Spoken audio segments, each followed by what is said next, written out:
Vamos a pasar ahora a la última sesión en las salas, antes de pasar a los grupos de trabajo que prometen ser más interactivos, nos van a permitir hacer preguntas, debatir, cuestionar, todo lo que queramos, ¿vale? Ahora vamos a pasar a nuestra primera mesa de diálogo, que se titula Sujetos políticos de cuidado. Para esto le cedo la palabra a Ricardo Bucio, presidente ejecutivo del Centro Mexicano para la Filantropía, quien será el moderador de esta mesa. Adelante.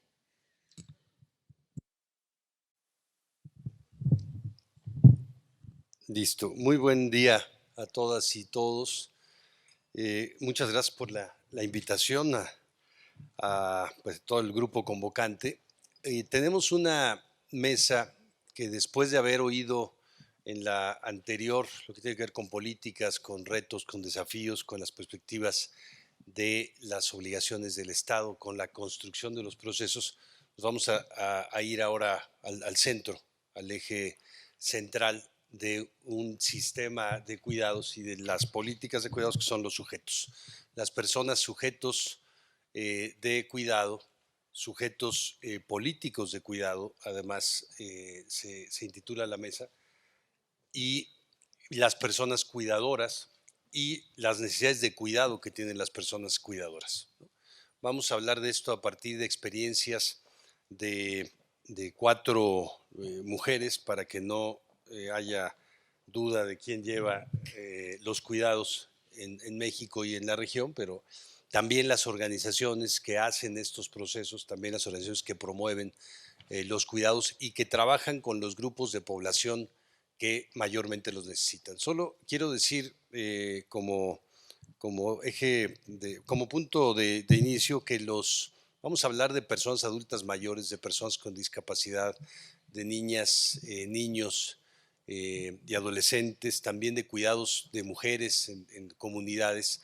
Y estos grupos de población tienen sociodemográficamente, tienen indicadores que dan cuenta de que viven mayor pobreza moderada, mayor pobreza extrema y mayores carencias sociales en las 6 condiciones que mide el Coneval. Tienen además menor acceso al ejercicio de derechos en derechos laborales, derechos relacionados con derechos políticos, en la educación y en todo, digamos, el marco que supone un nivel de vida adecuado. Entonces, hay una correlación directa entre necesidad de cuidado y esta desprotección que hay a nivel de derechos sociales y económicos también. Uno podría decir que una es causa de la otra, en algunos casos sí podemos ver la correlación, por ejemplo, en relación con las personas con discapacidades, ¿no? 80% de las personas con discapacidades viven en situaciones de pobreza en el mundo y las personas con pobreza tienen el 80% de la población con discapacidades. Hay una correlación ahí directa entre pobreza, carencias sociales, falta de ejercicio de derechos y la discapacidad. Lo vemos de distinta forma en cada uno de los grupos de población y vamos a empezar, iré presentando a las ponentes una a una. Vamos a empezar primero con Margarita Garfias y vamos a empezar y a terminar luego con Margarita, porque Margarita va a participar en dos modalidades. Como en voz, digamos, de un colectivo de personas cuidadoras y también desde la perspectiva de cuidados de las personas con discapacidad. Vamos a comenzar esta intervención de la mesa hablando sobre quiénes son los sujetos de cuidado, por qué son sujetos políticos. Bueno, aquí vamos a empezar con las personas cuidadoras, luego vamos a hablar de personas con discapacidad. ¿Quiénes son? ¿Por qué son sujetos de cuidado las personas cuidadoras? ¿Por qué son sujetos políticos y a qué retos se enfrentan este grupo tan enorme, no ahora medido con la claridad que acabamos de oír en Colombia, pero pronto tendremos esa información. Margarita, muchas gracias. Sí, muchísimas gracias. Un placer estar en esta mesa. Y déjenme decirles que primero como para una reflexión, incluso una introspección para quienes están ahorita en esta mesa o escuchándome posteriormente. Debo decir que todas las personas requerimos de cuidados, desde el primer respiro hasta el último suspiro. Y en este sentido, creo indispensable que analicemos que solo hay dos tipos de personas. Aquellas que ya nos reconocemos como sujetas de este derecho por la necesidad de recibir estos cuidados o porque los proveemos, y aquellas que todavía no saben que son sujetas de este derecho. Ahora, también otra cosa bien importante es que si bien todas las personas cuidamos o requerimos cuidados, no todas lo hacemos de la misma manera. En este sentido, debo posicionar que hay pues 3 etapas que he identificado, que son los cuidados simples y cotidianos, que son aquellos que están presentes en todos los hogares, todos los días y que resolvemos todas las personas en algún momento de nuestra vida, como es desde la agenda mental de qué se debe de poner en la mesa, qué alimentos comprar, cuándo pagar la luz, si lavar o no la ropa, cuándo llevar a los niños a la escuela, etcétera.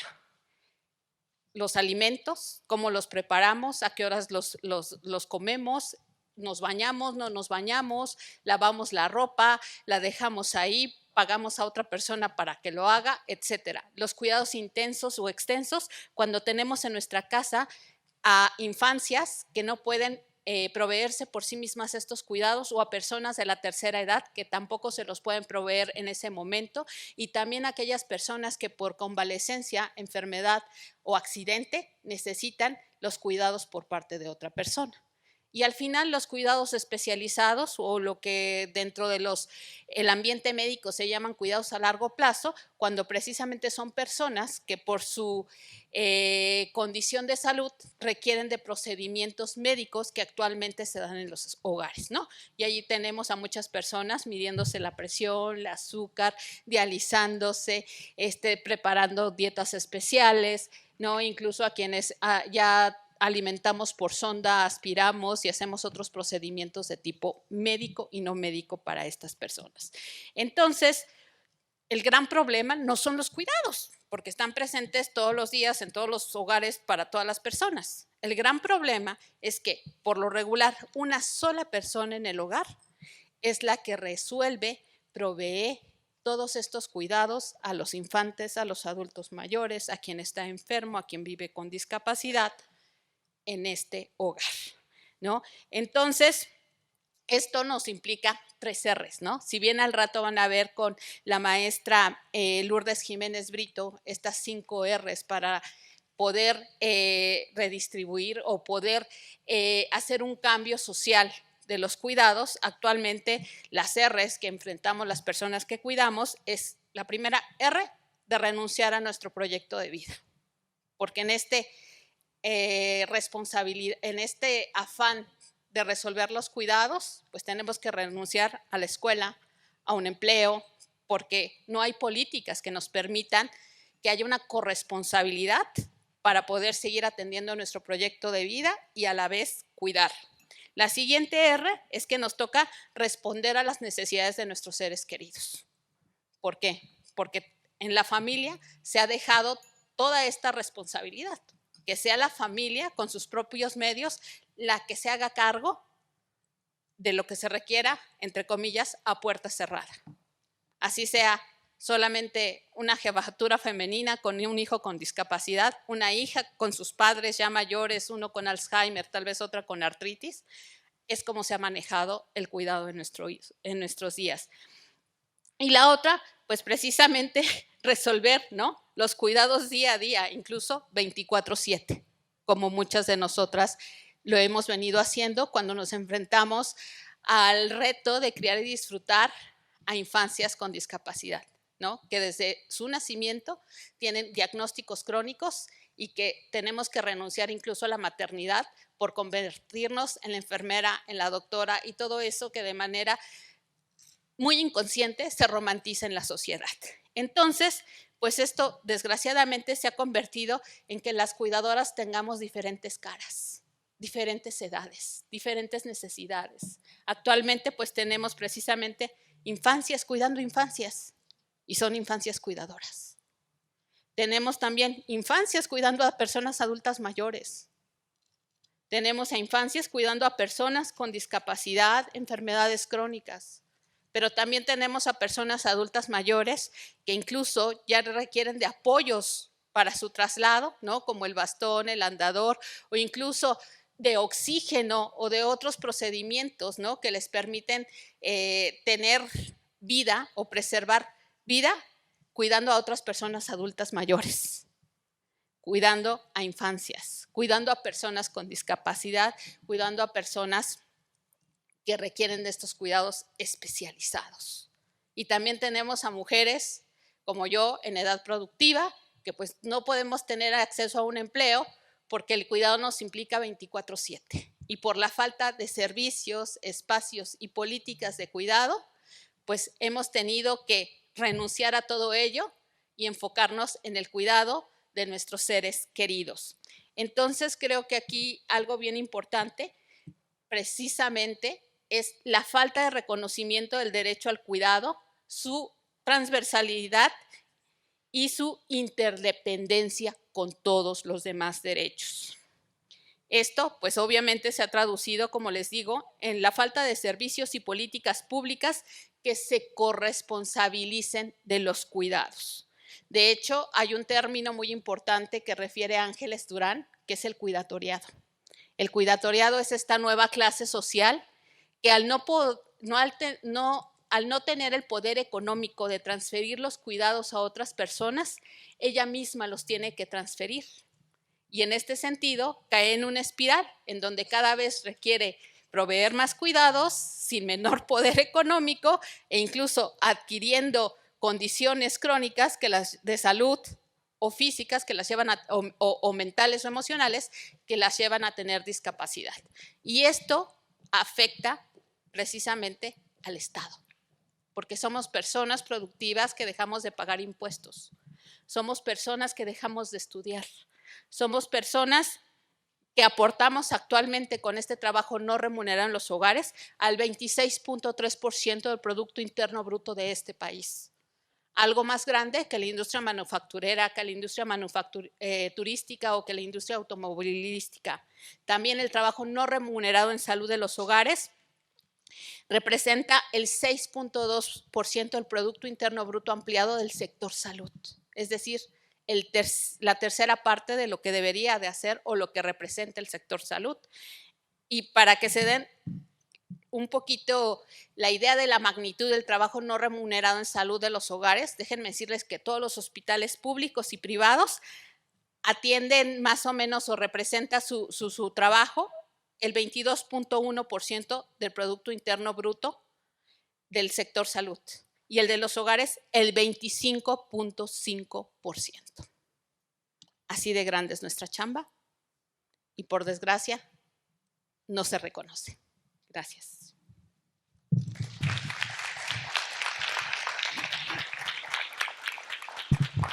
Muchas gracias. Margarita, creo que refieres todos los ámbitos de un plumazo que tienen que ver con el sistema de cuidado, muchos ámbitos de la vida, privada y también de la vida social.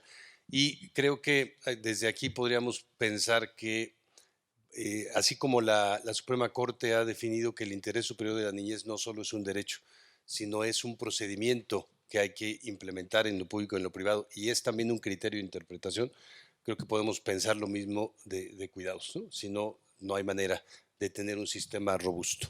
Bueno, vamos a escuchar ahora a Emily Max, del Instituto Nacional de Geriatría y de la Red de Cuidados de México, sobre la situación del grupo de población que hoy crece más en México, no solo en México, pero tiene mayor tendencia de crecimiento, que son las personas adultas mayores, y que por lo menos casi el 50% de las personas con discapacidad en México son adultas mayores.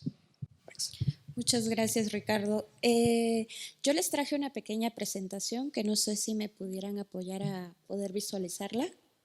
Ya pasé la memoria hace un ratito, entonces quería ver. No te dije, pero tenemos 9 minutos para esta primera y luego nos vamos a ir para otras intervenciones, ¿no? Ok. Sí, la presentación es súper rápida, ¿no? Más que nada les quería dar una breve presentación del panorama del envejecimiento poblacional en México. Según el censo 2020 en México, hay poco más de 15 millones de habitantes de 60 años y más, que hoy representan ya el 12% de la población nacional y que en un futuro ya no tan lejano, el 2050, representarían casi un 20% de la población, ¿no? La quinta parte de la población mexicana. Pero este panorama también hay que tener en cuenta que no ocurre de forma similar, ¿no? Hay contextos heterogéneos en el sentido de que las entidades al interior de la República envejecen en diferentes gradientes, ¿no? Vemos este mapa donde podemos apreciar el porcentaje de población de 60 años y más por entidad federativa, ¿no? Donde vemos aquellas entidades en color más oscuro como las entidades con mayor porcentaje de población adulta mayor.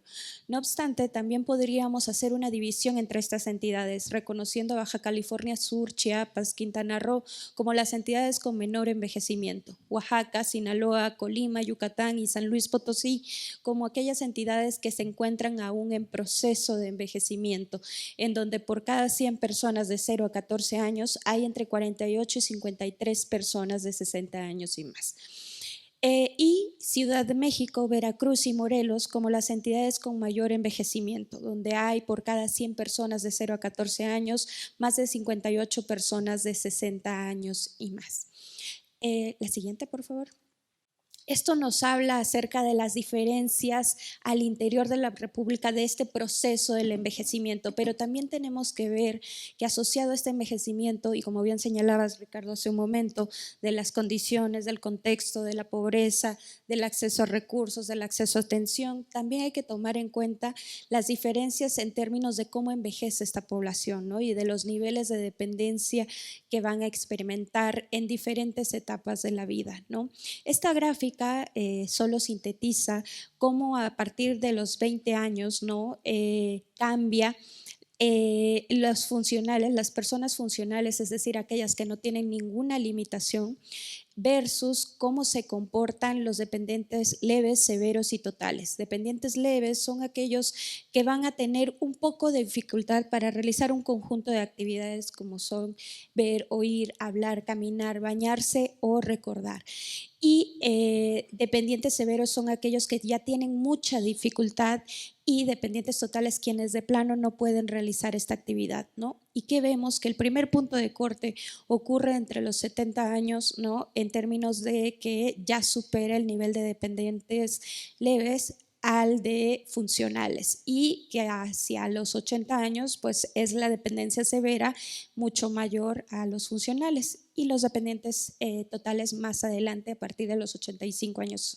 Esta es una gráfica a nivel nacional. Si nosotros nos vamos a las entidades federativas, vemos cómo este corte se produce incluso desde los 45, 50 años, ¿no? Porque son distintas las condiciones en las que viven las personas mayores, distinto el acceso a atención que tienen también, y por ende a la prevención para no llegar a experimentar algún tipo de dependencia o tratar de retrasar esta dependencia, ¿no? Entonces, bueno, esto es el panorama nacional. No obstante, hay que tener en cuenta las diferencias a nivel estatal. La siguiente, por favor.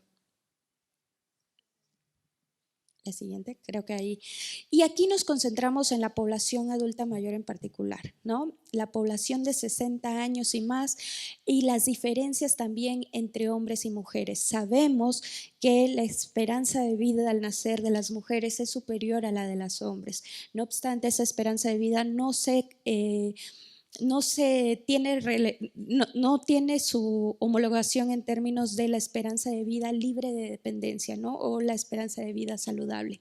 Las mujeres vivimos más en promedio, pero también vivimos más periodo de tiempo con algún nivel de dependencia, ¿no? Y precisamente estas diferencias las podemos ver entre los 60 años y 80 años. Y también algo importante es el ver qué tipo de limitaciones son las que más aquejan a esta población. población, ¿no? Tanto en dependientes leves como en severos, vemos que las actividades de caminar son las que destacan, ¿no?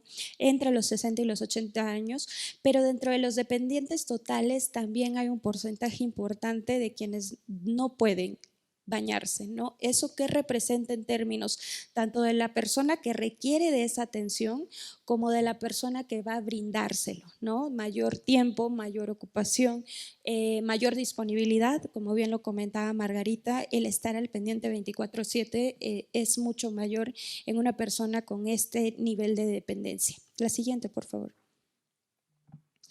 Y bueno, pero entonces si estamos camino a un envejecimiento, si estamos viendo los niveles de dependencia que experimenta la población y en particular cómo están envejeciendo los niveles de dependencia de la población de 60 años y más y de la población de 80 y más, ¿qué vamos a hacer? ¿No? Algo que hay que considerar aquí, si quieres, por favor, le da clic a todo para que ya esté la diapositiva hasta el último.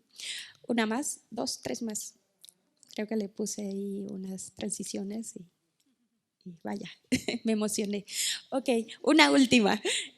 Bueno, ¿qué vamos a hacer? Primero que nada hay que reconocer que el logro del envejecimiento, el logro de una mayor esperanza de vida, pues es un logro, ¿no? Es bueno, es sinónimo de que las políticas, sobre todo de salud, avanzaron a tal nivel que permitieron una mayor sobrevivencia de la población. No obstante, también implica retos, implica nuevas necesidades a cubrir, ¿no? Y en ese sentido, cuando hablamos de envejecimiento, deberíamos de mirar a algo que la Organización Mundial de la Salud ha denominado el envejecimiento saludable, ¿no? Conocido como un proceso en donde lo que se busca es mantener la capacidad funcional de las personas mayores, ¿no? Y cuando hablamos de capacidad funcional debemos de pensar en dos conceptos, la capacidad intrínseca y los entornos. La capacidad intrínseca es aquello que la persona puede realizar, ¿no? Lo que verdaderamente puede realizar de acuerdo al tipo de acciones que puede hacer.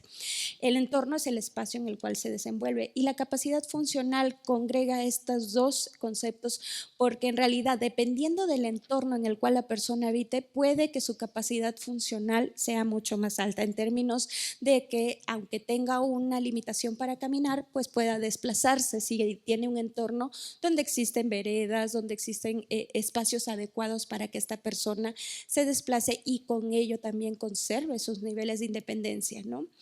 Entonces este sería el marco hacia el cual deberíamos de ir. En la siguiente, por favor.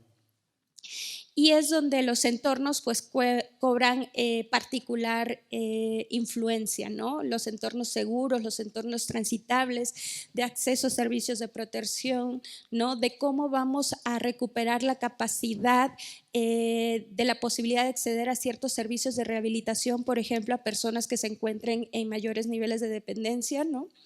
Y en ese sentido también juegan un papel sumamente importante. La siguiente, por favor.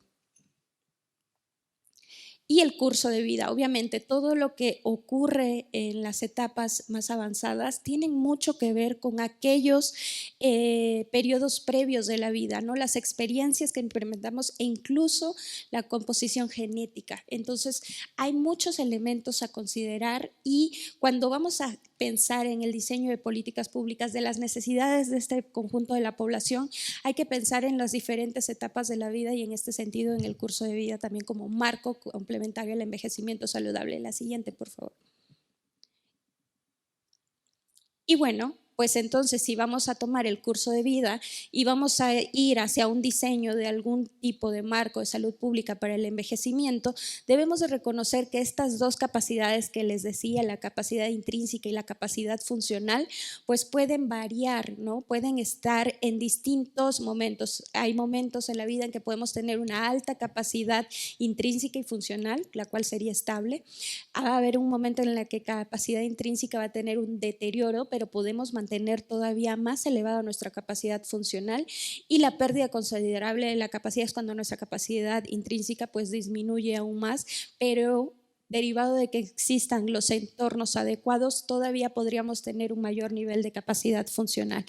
Pero ojo, esto no necesariamente se asocia a que la persona, no necesariamente se debe asociar con la edad de la persona adulta mayor, porque una persona puede estar con una capacidad funcional muy alta a pesar de sus mayores, de pertenecer a un mayor grupo de edad. La siguiente, por favor. Y en este sentido, y ya para cerrar, ¿no? Cuando hablamos de la necesidad de implementar algún sistema, de implementar políticas para la atención de esta población, debemos tener en cuenta precisamente estas tres poblaciones, estos tres momentos. Por un lado, la población con altos y estables niveles de capacidad requerirían de intervenciones centradas en fomentar y mantener la capacidad el mayor tiempo posible. En los sistemas de salud, de detectar y controlar a tiempo las enfermedades y los factores de riesgo que van a derivar en un futuro en algún tipo de limitación. Y también alentar conductas saludables, ¿no? Por otro lado, está la población que padece de un deterioro en las capacidades, ¿no? Para estas personas nos deberíamos de centrar en reducir al mínimo los efectos de las afecciones en la capacidad de esta persona. Acciones para ayudar a detener, a moderar o, si es posible, revertir esta condición. Y también en términos del entorno, ampliar el papel que tienen las estrategias que ayuden a las personas a superar el deterioro deben de cobrar cada vez más importancia. Y esta tercera población, que es la que presenta la mayor pérdida significativa de las capacidades, tendremos que pensar en intervenciones centradas en la prestación de cuidados a largo plazo, en posibilitar que las personas mantengan un nivel de capacidad funcional conforme con sus derechos básicos, sus libertades fundamentales y la dignidad humana, ¿no? En el sentido de que estas personas deben de preservar hasta el último de sus días la dignidad humana. Y por otro, pues estrategias relativas, generar un entorno propicio para su desenvolvimiento, para su desarrollo, y un entorno propicio que aquí hablaríamos no solo de la persona mayor, ¿no? Sino también de quienes les estarían prestando cuidados, de que existan las condiciones propicias para brindárselo. Y creo que hasta ahí sería todo. Muchísimas gracias.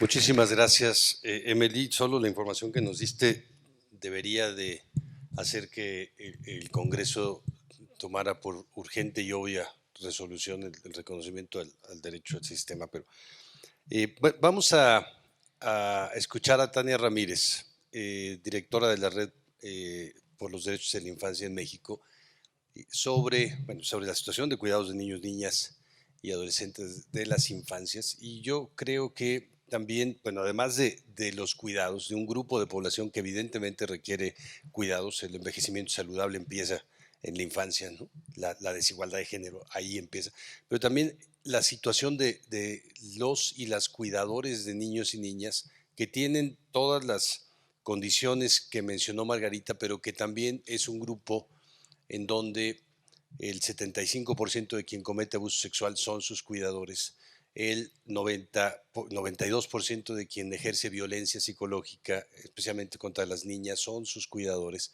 Hay una paradoja ahí muy compleja que tiene que ver también con las condiciones. Tania. Todo bien.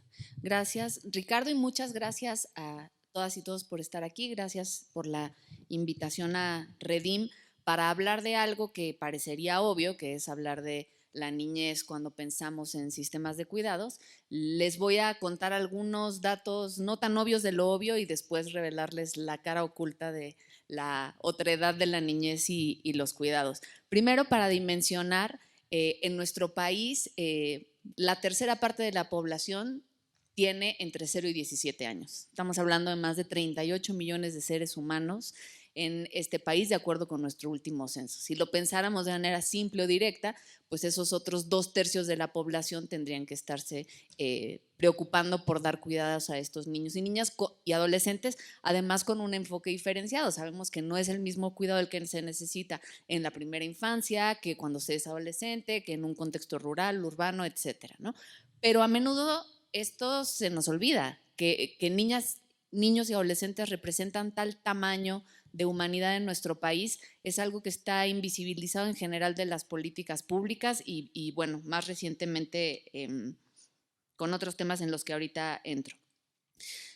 Uno de los avances que creo que sí toca reconocer acá en México fue colocar la atención sobre lo que se construyó como la Estrategia Nacional de Primera Infancia, la ENAPI, que gracias a la creación del CIPINA, por la Ley General de Derechos de Niñas, Niños, Adolescentes, dentro de las múltiples estrategias que instaló, esta probablemente fue una de las que más claramente nos hizo pensar socialmente, políticamente, en esos bebés, en esas bebés que necesitaban cuidados más allá de las miradas conservadoras de que los cuide su abuelita o lo único que necesitan es leche, vacuna y pañal, sino incluso empezar a entenderles como sujetos de derechos desde el día 1 de su vida, ¿no?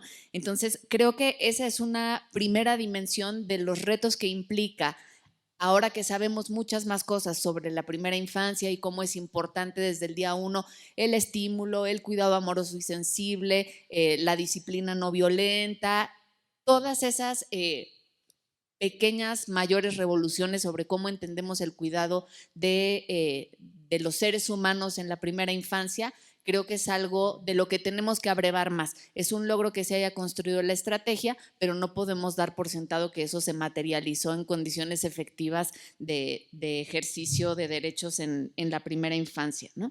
Por supuesto, también toca pensar, claro, esta es otra de las cosas que nos pasa cuando pertenecemos a una cultura como, no solo la mexicana, en la región, ¿no? A culturas más bien adultocéntricas, pues pensamos que la niñez es más o menos homogénea, ¿no? Y no, esa diversidad que reconocemos en todo otro grupo de población está ahí desde la niñez. Entonces toca pensar, por supuesto, en niñas, niños, adolescentes con alguna discapacidad en el sentido de ese enfoque diferenciado que debería de tener un entendimiento del cuidado no solo por su edad, sino por su condición de discapacidad, ¿no? Toca pensar también en otras diversidades y ayer justo pasábamos por el 17 de mayo sobre diversidad sexual, pues toca también pensar en qué tipo de cuidados y acompañamientos necesitan esas infancias trans, esas infancias intersex, que es algo en lo que como que con miedo nuestras sociedades se van asomando a esa nebulosidad y creo que es otra de las características de la infancia en este tiempo.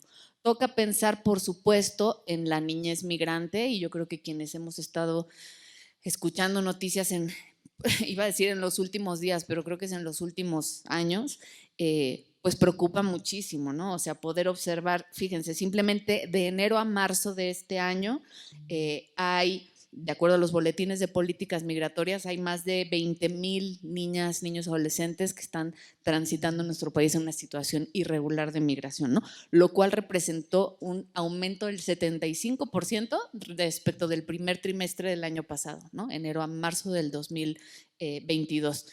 Entonces, claro, pensar en cómo se garantiza ese derecho a niñas y niños, esos derechos a niñas, niños, adolescentes que no tienen, por supuesto, ni filiación familiar a ningún tipo de seguridad social, que a veces están caminando sin un CURP encima, etcétera, es un desafío enorme, pero creo que toca pensarlo, ¿no?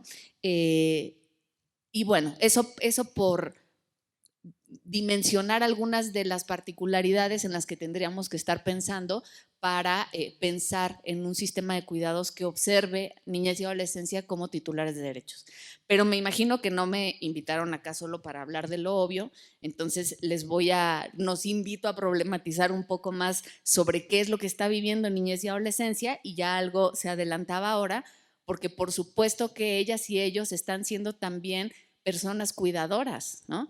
Descubrimos dolorosamente y nos tomó tiempo que todos esos y esas ninis, acá en México se utilizó ese término de nini para decir que ni estudia ni trabaja, pues obviamente un adolescente, una adolescenta que está no estudiando y no trabajando, muy probablemente está haciéndose cargo de la abuela con alguna discapacidad o del tío enfermo o de los hermanos pequeños, etcétera. Entonces, empezar a pensar en clave no únicamente, digamos, de protección en un sentido, pues sí, más conservador, de ubicar a niñas y niños como seres a los que hay que cuidar hay qué cosa tan enorme, sino empezar a ver cómo ellas y ellos hacen parte de esta red de cuidados que está sucediendo, pero muy probablemente invisibles, como son niñas y niños invisibles para muchas otras agendas. Toca pensar, por ejemplo, en las niñas y las adolescentes que son madres, ¿no? En el último censo de población, el 2.4% de las mujeres entre 12 y 17 años eran madres. Estamos hablando de más de 153,000 chavitas mamás, haciéndose cargo de por lo menos un hijo vivo. Suaz, ok. Eso por pensar en la niñez, en las niñas y las adolescentes también que se están teniendo que hacer cargo de los cuidados de hijos e hijas propios, ¿no? Y sabemos que eso puede ser desde los 10 años, hay registros de natalidad desde los 10, la cifra del censo es de 12 a 17, ¿no? Estado de México, Chiapas y Veracruz, para quienes vienen de los estados, son 3 de los estados en donde más madres, niñas y adolescentes hay. Pero entonces, ¿qué otro tipo de vivencias conflictivas está enfrentando la niñez y la adolescencia en el México actual? Yo creo que lo decía Julio de Uruguay hace rato en la otra mesa. Claro, una vez se amplía demasiado esta agenda, toca pensar incluso en términos de ingresos, los pobres, los ricos, etcétera, y también decir, ok, si extendemos ese sistema de cuidados, pues va a resultar que todo el mundo necesita un poco, y pues sí, toca, ¿no? Y creo que para este caso hace sentido pensar en los efectos de la violencia y del crimen organizado, no para estirar la liga tanto más allá, pero sí para que en la concepción no obviemos una de las problemáticas que más está haciendo que esa violencia se instale, ¿no? Y es una violencia naturalizada al grado de lo que ya decía Ricardo ahora, lo que están viviendo niñas y niños al interior de sus familias, y en cuanto pisan la acera o la banqueta lo vuelven a vivir, y en todo territorio están siendo víctimas, luego les contamos esos datos si quieren, de un montón de violencias que nos hacen pensar de qué tendríamos que estar cuidando a la niñez y a la adolescencia. A eso me refiero con problematizar el cuidado. No es nada más llevarles a la escuela, vacunarles, que alguien se haga cargo. ¿De qué les tenemos que cuidar? Y México está viviendo una situación atroz en ese sentido. Decir entonces que necesitamos pensar, por ejemplo, en esa niñez que quedó en orfandad después del COVID, que en nuestro país ni siquiera se contabilizó, no hubo ni un censo ni un registro que dijera cuántos niños, niñas, adolescentes quedaron en una situación de orfandad por padre, por madre o por ambas. Necesitamos pensar en esa niñez en orfandad por feminicidios, que sabemos que es una de las problemáticas que más aqueja a nuestro país, y necesitamos también pensar en esa niñez que no se le puede decir en orfandad, pero que en un país con más de 110,000 personas desaparecidas, por supuesto que han perdido a alguna persona referente de sus cuidados, desde las abuelas que tienen que entrar en la lógica de la búsqueda porque hay que buscar a la madre, al padre, en fin, los sistemas familiares trastocados por una crisis tan dura como la desaparición. Entonces, cierro mi participación sugiriéndonos como las 5 premisas que me parece que deberíamos de tener a la hora de pensar en un sistema de cuidados que considere a la niñez. Primera, tiene que ser un sistema no clasista. Por supuesto que yo necesito de alguien que esté poniendo la lavadora el día de hoy en mi casa y de alguien que le haga de comer a mi abuelo, pero no es la misma mi realidad que la de la niña en la Sierra de Puebla que carga la leña en un lado y al hermano pequeño en otro. Entonces, premisa de no clasismo. Una premisa de no urbanizar únicamente, es decir, tenemos que pensar qué quieren decir los cuidados y los sistemas garantistas y la provisión de servicios en contextos más allá de las ciudades, que es a veces en donde vemos mayores problemáticas, pero también más posibilidades de desarrollar provisión de servicios, como les decía. Una tercera, no tendría que ser criminalizante. Y déjenme decirles solamente una imagen sobre cómo en una de las organizaciones que forman parte de Redim, una vez una mujer que estaba sentada fuera de una estación del metro, una mujer callejera, una madre callejera, pues estaba dándole ahí de comer un yogur o lo que sea a su hija tirada en el piso. Llegó la brigada Colibrí a decir usted está violando los derechos de su niña y se la llevaron a un albergue del DIF y salió más caro el caldo que las albóndigas. A eso me refiero con no criminalizante. Esa persona que pensó que estaba cuidando de esa niña no supo ver en una clave no clasista que lo que ahí había era una mamá haciéndose cargo de la alimentación de su hija, ¿no? Así estuviera chamagosa y así estuviera en el piso, eso se tenía que ver y reconocer ahí. Una cuarta, no tiene que ser institucionalizante. México arrastra una inercia de colocar en albergues a cuanto niño o niña se considera que necesita cuidados. Y las historias que conocemos sobre qué es lo que viven niñas, niños, adolescentes una vez llegan a estar bajo los cuidados, pues sí, de una tutela especial, de la protección especial dentro de las instituciones, son del auténtico miedo. Justo hoy estamos celebrando que fueron vinculados a proceso 3 personajes que mataron a golpes a un adolescente dentro de un albergue Fabriles en el estado de Nuevo León. Y quinta, tendría que ser no minorista. Y esto quiere decir, pues si vamos a repensar nuestro sistema de cuidados, toca repensar nuestro adultocentrismo, ¿no? Y ese no reconocer a niñas y niños como sujetos de derechos, pero también como sujetos políticos, como personas a las que tenemos que escucharles, recoger su opinión, sus propuestas, sus preocupaciones e incluso sus aportaciones en el momento en el que toque desarrollar un sistema de cuidados. Necesitaríamos hacer algún otro ejercicio como este en donde le demos voz a esos niños y niñas para poder efectivamente garantizar que les estamos considerando no únicamente como esa carga de cuidados que sobre todo las mujeres, pero en general la sociedad lleva, sino como también ellos llevan la carga de un país desigual y profundamente violento, y que eso nos tiene que hacer pensar en clave de por qué, para qué y de qué les queremos cuidar, ¿no? Gracias.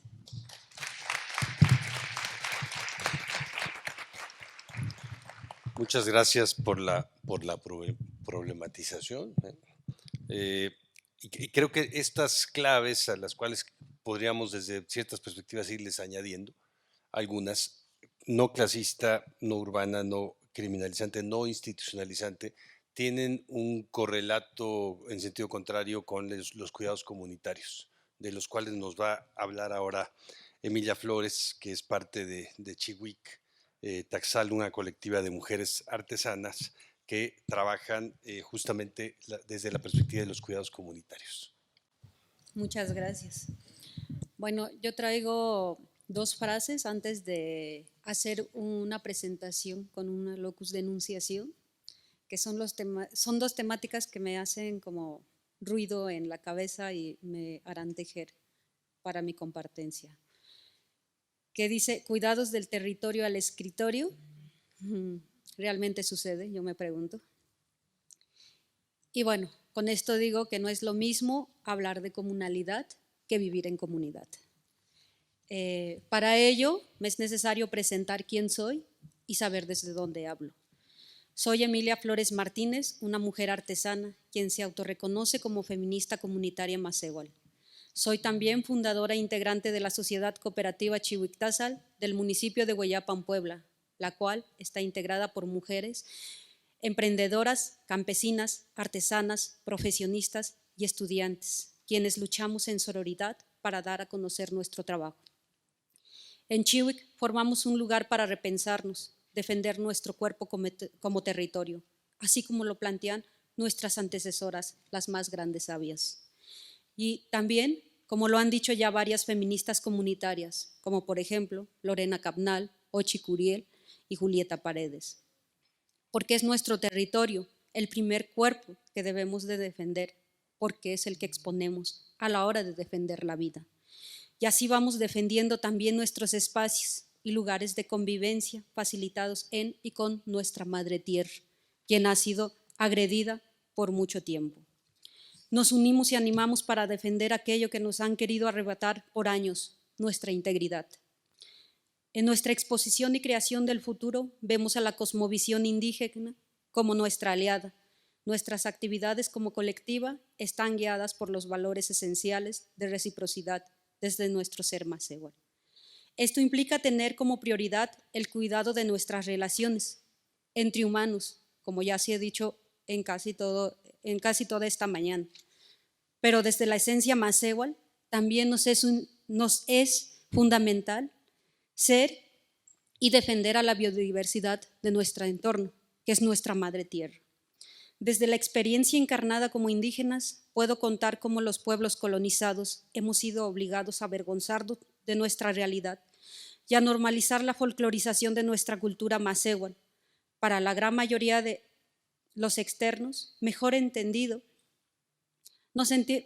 dicho, nos conocen como indígenas, recayendo a vivir todo el tiempo en una vida llena de violencia, histórica y situadamente.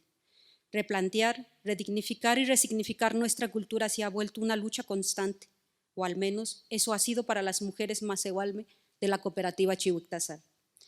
He aquí por ello nos movemos en rebelión, diciendo y accionando desde lo que cada una de nosotras sabe y disfruta hacer, compartiendo su saber negado, saber que es un legado heredado por el conocimiento de nuestras antecesoras, reconociéndonos capaces de ser maestras que transmiten conocimientos en medicina natural, artesanías, mitos y conocimientos del entorno y entre otros aspectos. Es recibir los consejos y experiencias, es capitalizar la herencia y unir un pasado, presente y futuro en la comunidad. Dentro de una comunidad que exige cuidados, porque el pensamiento de la vida actual ha sido manoseada, blanqueada, paternalizada, occidentalizada y educada eurocéntricamente para perseguir solo una educación que encausa un desarrollo que acumula, quita, despoja, borra, invisibiliza y arrebata la existencia de la vida misma, dejando cada día más vulnerable a la mujer indígena. Hoy en día apostamos por un regreso a nuestras raíces como acto político para desde ahí construir un cambio que parte desde nosotras mismas, reconociéndonos tal y como somos, con nuestra integridad y desventajas al ser macehualme, registrando, reflexionando y cuestionando nuestra existencia como mujeres artesanas y como indígenas en y con la madre tierra. Porque el analizar nuestras vidas desde los lentes morados, colocándonos al centro, nos provoca, exige desnaturalizar lo normalizado desde tantas violencias y nos encamina a insistir, trabajar desde los cuidados comunitarios, partiendo desde la defensa propia y el territorio en común, comulgando con los aprendizajes que nos dejan entender que lo personal es político, a comprender que la violencia personal entre pares y no pares no es algo íntimo, sino que es más bien una intimidación, es una amenaza a lo que las demás también nos puede pasar en la lucha por la liberación de nuestro ser y nuestros cuerpos. Por ello, insistimos la exigencia de nuestros derechos y la vida misma.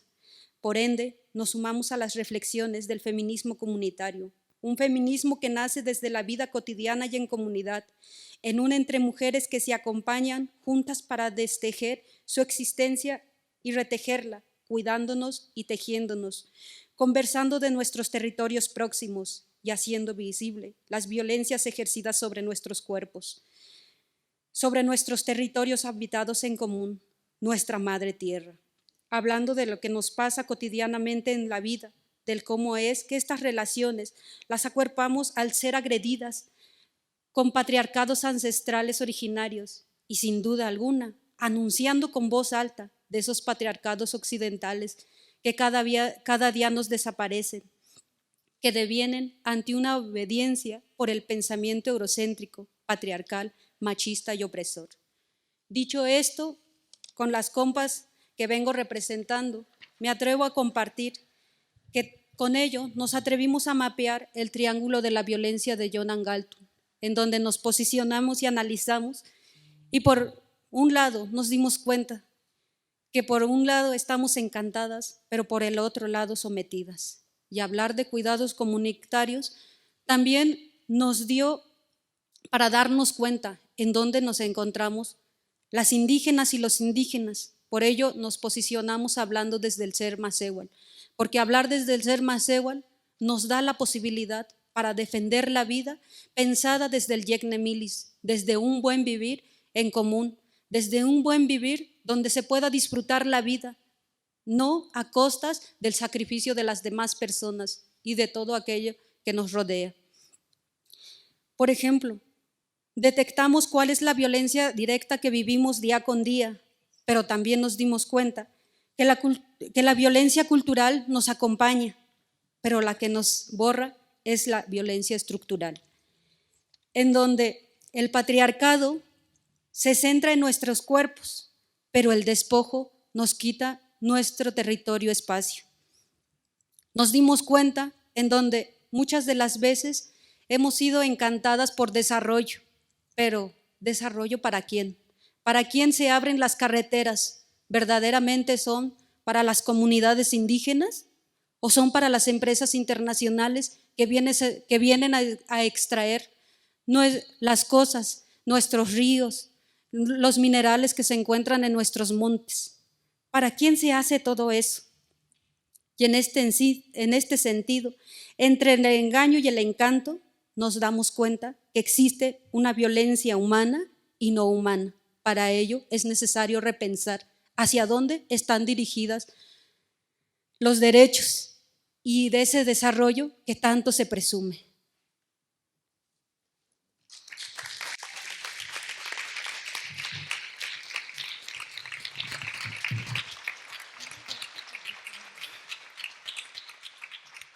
Muchas gracias Emilia por la perspectiva que nos compartes y también cuestionar también lo que podemos pensar que son avances en la política pública, como bien dices también en el desarrollo, incluso avances en la igualdad de género, ¿no? Que no se traducen en las mismas cosas en un lado y en otro, dependiendo de las condiciones de la población.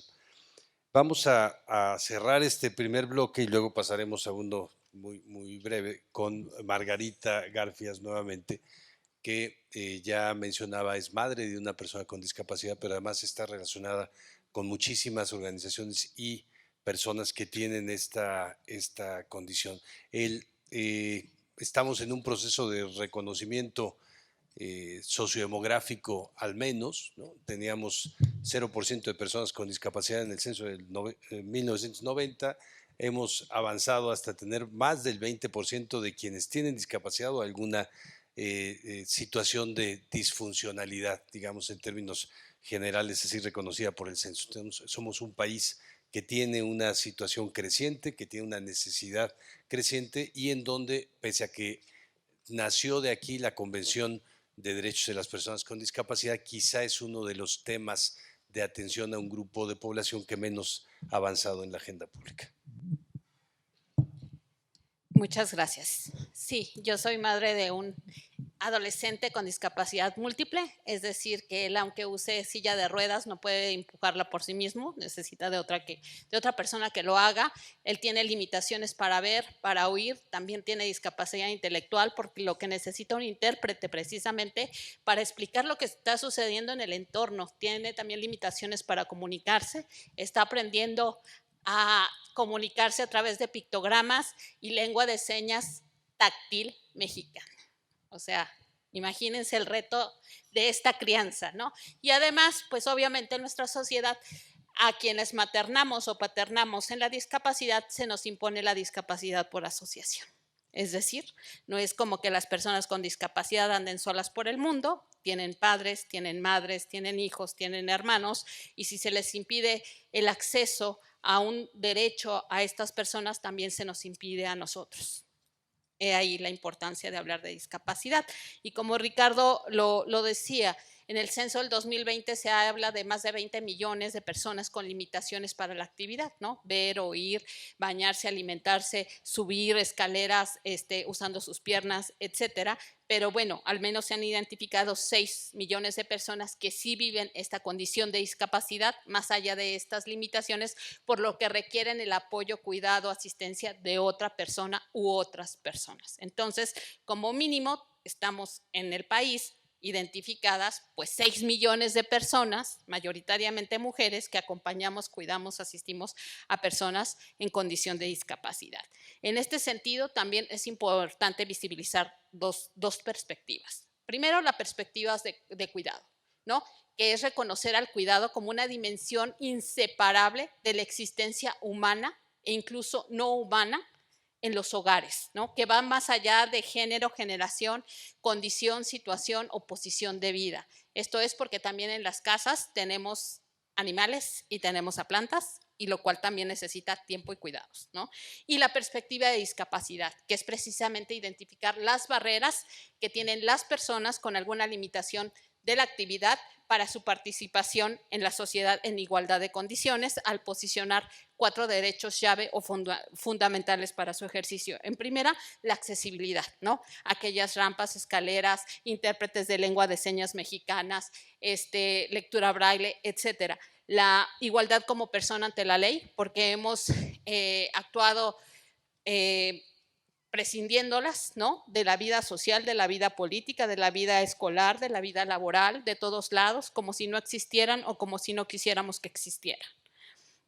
El otro, el reconocimiento al apoyo. El apoyo como pues todos estos equipos que les permiten desplazarse, toda esta asistencia que requieren para ser autónomos y llevar su plan de vida, de participar en igualdad de condiciones y también pues incluso la asistencia personal, que es un derecho que está establecido en la Convención Internacional de Derechos de las Personas con Discapacidad y que pueden ahondar más sobre este derecho precisamente en los talleres con Julio Bango, y por favor le preguntan por qué en Uruguay se limita a los 28 años y también en Costa Rica, donde pues este derecho está asociado con la extrema pobreza, ¿no? Sería bueno saberlo porque déjenme decirles que en España se ha hecho un estudio sobre la asistencia personal, que además, déjenme decirles, es una atención de persona a persona, que no requiere de infraestructura, y que en el retorno social en España han identificado que por cada euro que le ponen,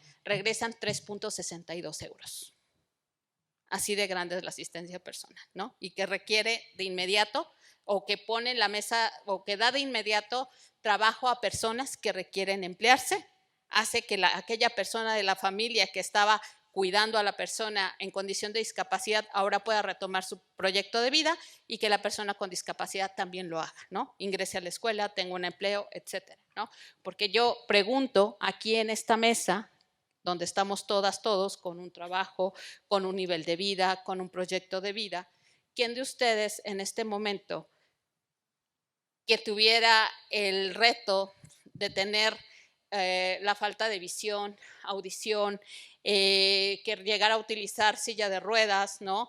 U otro tipo, enfrentar otro tipo de discapacidad, estaría dispuesta a renunciar a su derecho a la escuela, a la educación, al empleo, a tener pareja, por 2.950 pesos bimestrales. Eso lo hacen cerca de 1 millón de personas en este país. Y no por elección, porque le hemos negado el derecho a tener derechos. Y por eso también me uno a la voz de Tania, de que los sistemas no deben de pensarse en institucionalizar personas, sino en que permanezcan en sus casas desarrollando sus proyectos de vida para que tengan derecho a tener derechos, ejercerlos y progresar de ellos. Y aquí también pongo otro concepto muy importante, el cuidado digno. Porque el cuidado no solamente debemos de pensarlo como en estas tareas instrumentales, así tienes una enfermedad, te medico, ahí está tu comida, ahí estate, ¿no? Sino el cuidado digno debe garantizar precisamente el derecho a cuidarnos, a cuidar a otros, a recibir cuidados elegidos que abonen a nuestro proyecto de vida y que tengamos derecho a decidir cómo, quién y cómo queremos ejercer este derecho. De lo contrario, estamos hablando de un acto instrumental de, ok, necesita cuidados, eres dependiente, vete para allá. O sea, no se trata de eso. Y también en esta reflexión quiero invitar a dejar de decir, pues a estos grupos de atención prioritaria, encasillarlos como dependientes. Como dependientes no ayuda porque agrupamos a todos en la misma canasta de inicio, ¿no?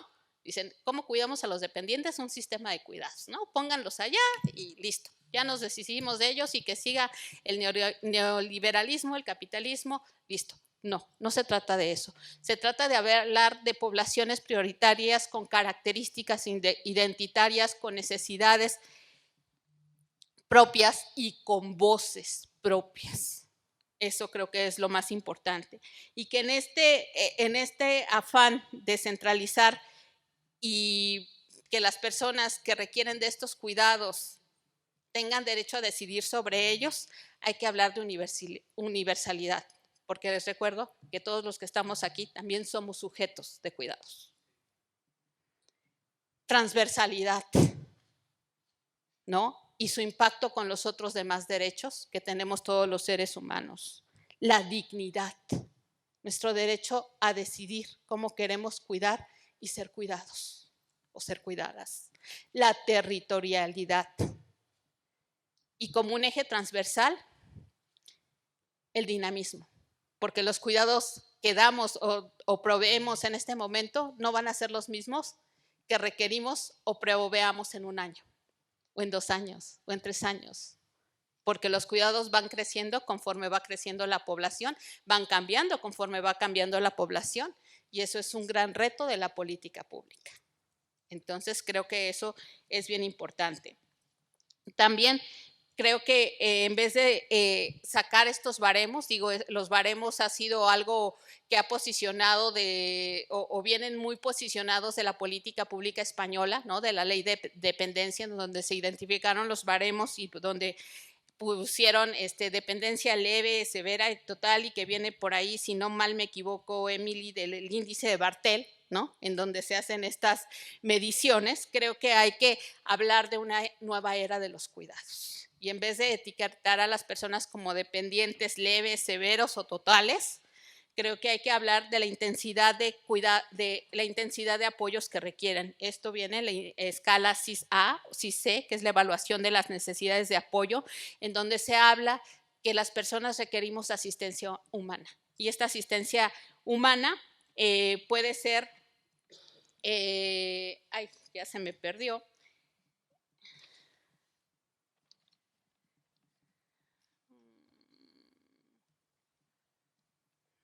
¿Okay? Puede ser no significativa, intermitente o permanente. Entonces creo que ahí estamos identificando las necesidades que tiene la persona en vez de etiquetándola precisamente debido a una característica que por condición, etapa o situación de vida está transitando. Creo que también aquí vale la pena decir que hay que hacer pues esta evaluación de las necesidades de apoyo precisamente para todas aquellas personas que requieren pues de asistencia humana para retomar su proyecto de vida. También quiero contarles con mucha emoción que precisamente en esto de reconocer el derecho al cuidado, a cuidarnos, pues ahorita llega un amparo a la Suprema Corte de Justicia de la Nación que viene acompañado en dupla, de una madre trabajadora, enfermera, que no la dejaban cuidar a su hijo, siendo ella jefa de familia, su hijo con discapacidad múltiple. Y entonces llega este amparo a la Suprema Corte de Justicia de la Nación, y a mí me encanta lo que escribió el abogado, y se los voy a leer, un párrafo muy pequeño para que los jueces hicieran conciencia sobre la importancia de reconocer el derecho al cuidado digno en todas sus dimensiones. Si bien tiene, la trabajadora, una jornada asalariadamente reconocida, realiza otra jornada discontinua, que si bien no es remunerada, está destinada a resguardar el derecho más valioso de cualquier ser humano, la vida. Entonces, hasta ahí me quedo. Y muchísimas gracias por su atención.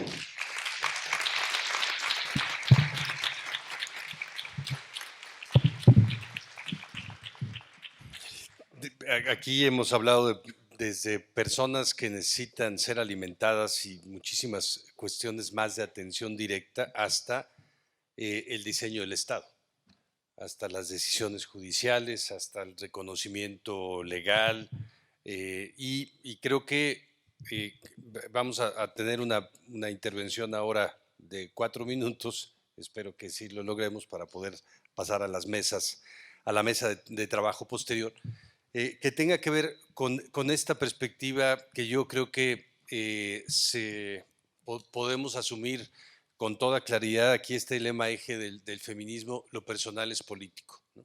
Necesitar apoyo para comer es un tema político, es un tema que tiene que ver con el diseño del Estado, y hoy día estamos en un momento en donde el INAPAM vive con una iniciativa de ley para desaparecerlo. También el sistema de protección integral, CONADIS, no tiene titular desde hace 4 años, ¿no?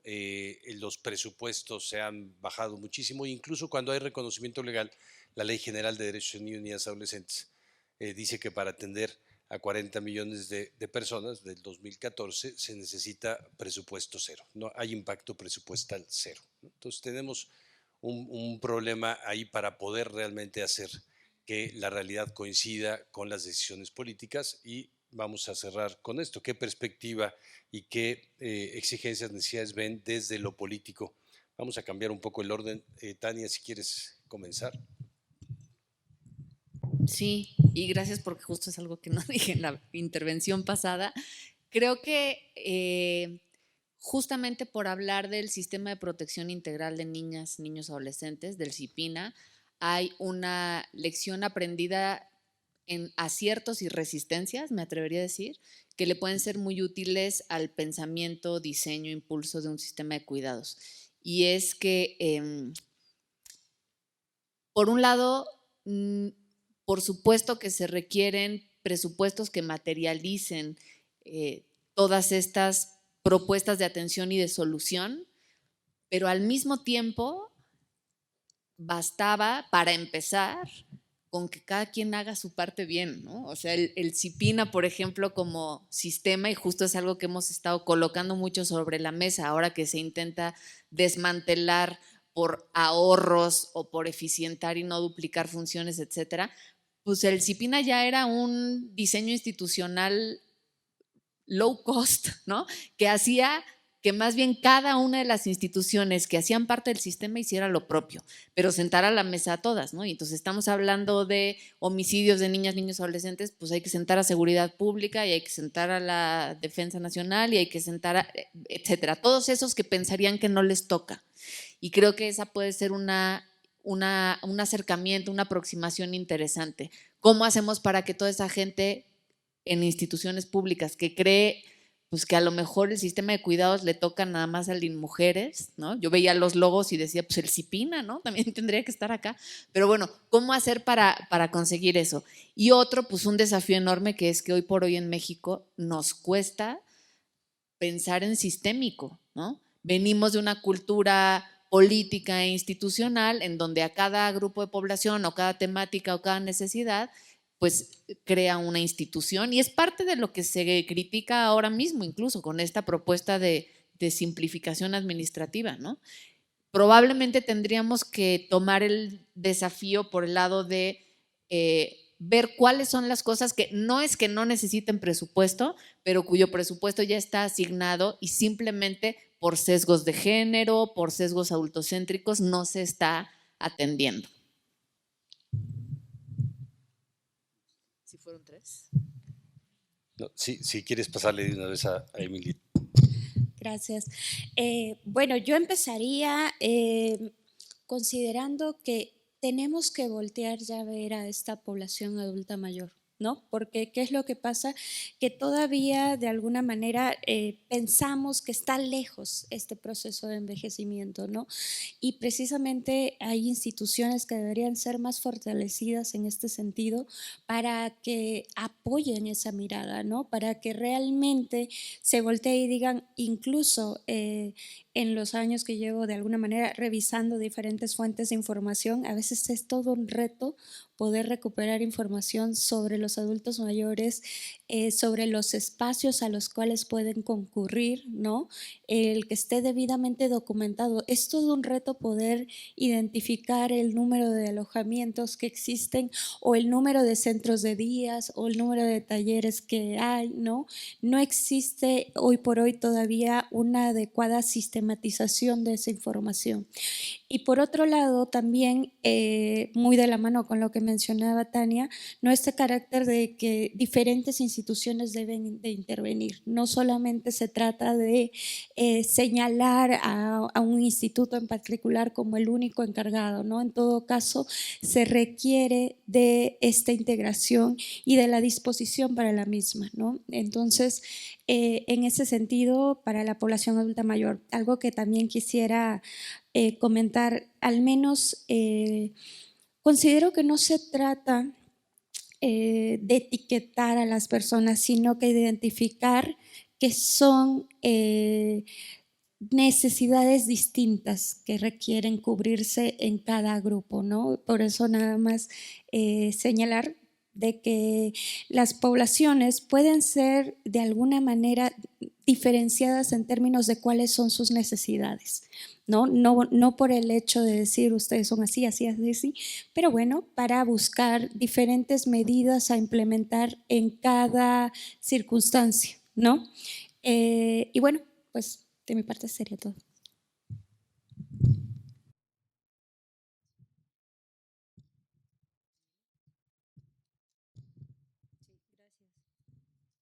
Bueno, a mí me llevan a dos ejes, una que tiene que ver con el territorio cuerpo y una que tiene que ver con el territorio espacio, y ambas se llegan al territorio memoria. Cuando se habla de lo personal es político, aquí creo que sería interesante poner algunos ejemplos que hemos trabajado en Chiwik. Por ejemplo, esto va desde lo micro a lo macro y de lo macro a lo micro. Y nuevamente entra el triángulo de la violencia. Desde lo directo, desde lo cultural y lo estructural. Cuando hablamos que desde estas luchas sociales y desde el defender nuestro espacio, territorio, cuerpo con las acciones que hacemos para liberarnos desde ese entronque patriarcal originario, sabemos que muchas de las mujeres hemos sido violentadas por ese patriarcado de nuestras parejas. Y por ejemplo, si a una la golpean, la desaparecen o la queman, eso significa que si la otra mujer lucha por el estado de su propio derecho, también le puede pasar. Pero eso no solo sucede entre pares, sino también sucede desde estas violencias occidentales, desde este patriarcado occidental blanco, en donde entre las luchas sociales lo que ponemos primero es el cuerpo. Y a mí siempre me gusta traer esta experiencia en donde me decía un compa cuando estábamos en el movimiento en defensa de los territorios de la Sierra Nororiental del estado de Puebla. Moriremos con dignidad. La cuestión es de qué forma nos van a desaparecer. Y al desaparecer uno, se rompen movimientos, porque no se desaparecen por desaparecer, sino se hace público y son de formas innombrables. Y en este entendido, también desde lo personal es político, tomando en cuenta que es el territorio espacio, comprendemos desde el área de cuidados comunitarios cuáles son los comunes y por qué las defendemos. Cosas tan simples de las cuales hemos detonado en la Sociedad Cooperativa Chiwik Tasal y con la comunidad del municipio de Guayapan, Puebla, es que a la hora de privatizar el agua, nos quitan los cauces del río, se las llevan, y lo más curioso es que esos municipios o esos lugares en donde están haciendo el agua no tengan acceso al agua. ¿En dónde va el agua? ¿Cómo lo cuidamos? Por ejemplo, nosotras como artesanas hablamos de temas de cómo es que están siendo contaminados nuestros ríos y quiénes son los que lo cuidan. En el triángulo de la violencia, cuando hicimos el anuncio, cuando nos mapeamos y dijimos en qué parte nos ubicamos para cuidar y sostener la vida, nos dimos cuenta que somos las mujeres. Pero cuando empezamos a analizar más profundo, nos dimos cuenta que somos las mujeres indígenas las que sostenemos la vida. Y hablando de indígenas, me traslado al posicionamiento de Masehual. Los masehuales somos los que cuidamos nuestra madre tierra, nuestros montes, los animales con los que cohabitamos, los nacimientos. ¿Y qué pasa si se contaminan? ¿Qué pasa si hay basura? Entonces nos dicen que somos nosotras las cochinas. Pero lo que no se dice es qué es lo que vestimos, qué es lo que calzamos, de dónde viene, en qué condiciones.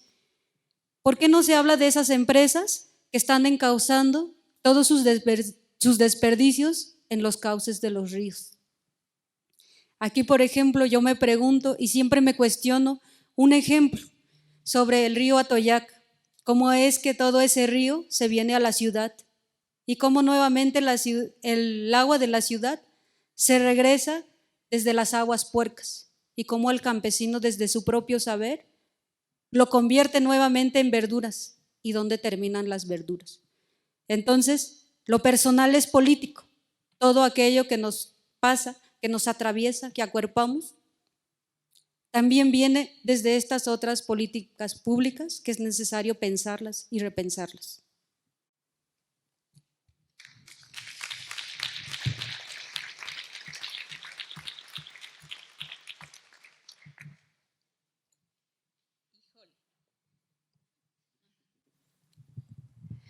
Yo creo que con todo lo que se ha posicionado en la mesa tendríamos la oportunidad de hacer otro seminario, ¿verdad? Para poder ahondar realmente en todo lo que se requiere poner en la agenda pública, en la agenda política, ¿no? En muchos ámbitos. Incluso recuestionarnos desde nuestra propia existencia, desde dónde cuidamos y cómo estamos recibiendo los cuidados, ¿no? Entonces creo que hay muchas cosas que poner en la mesa. Y lo primero que yo llamaría como un eje transversal es a esta mesa, ¿no? Es asumirnos cada uno como sujetos de cuidado. Eso es lo principal. Ver que no estamos hablando cuando hablamos de cuidados de los otros, ¿no? De aquellos grupos de atención prioritarios, sino estamos hablando en primera persona, al reconocernos seres humanos, al reconocernos que tenemos derecho a la vida y tenemos derecho a vivir con dignidad.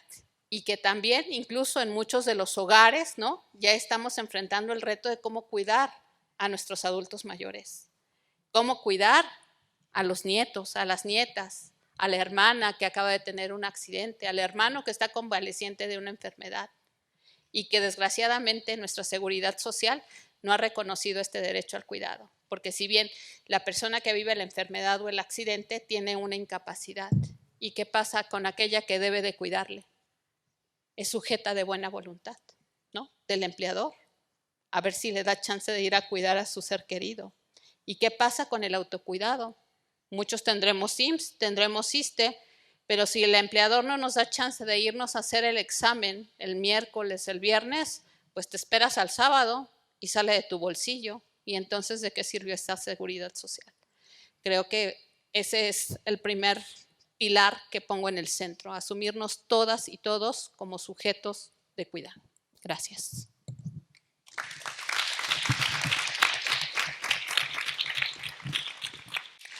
Bueno, yo espero que al final nos den la fecha del próximo seminario que vamos a hacer sobre la mesa, y quisiera terminar solo retomando una expresión de Margarita cuando decías que tenemos discapacidad por asociación. Yo creo que también tenemos prejuicio y discriminación con los cuidados por asociación, ¿no? Porque es un tema feminizado, no solo por la carga, sino también porque las personas que requieren más cuidados porque están en mayor situación de vulnerabilidad son las mujeres, en todos los grupos que vimos y en todos los que no vimos también.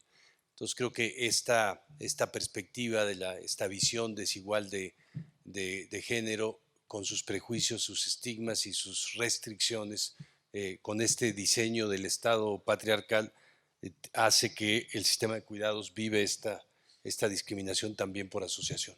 Y espero que esto sea una de las líneas que se tomen en el seminario, porque diseñar la política no basta, ¿no? Tenemos, al mismo tiempo que tuvimos ya la reforma constitucional, tenemos la posible desaparición de 18 organizaciones públicas que se dedican a cuidados. Cuidado de la lengua, cuidado de la educación, cuidado del cambio climático, cuidado de los grupos vulnerados, cuidado de las personas refugiadas, etcétera, ¿no? Bien, pues muchísimas gracias a todas y todos.